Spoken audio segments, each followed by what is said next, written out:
The FIC had its origins in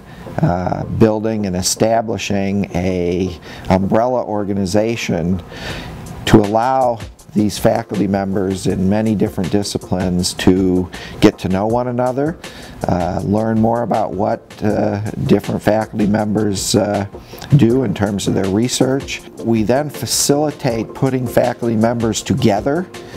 and ask them to form teams to tackle new and different research endeavors that maybe they weren't doing as individuals, but yet are extremely important. One of the things that was very clear from the get-go was the need to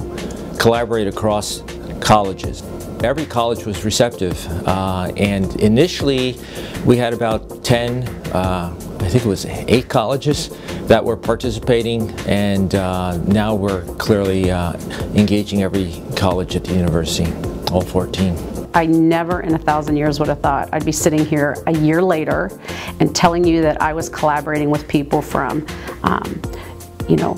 architecture and all the social sciences and engineering and business. As we start to build a culture of collaboration and interaction, we will truly see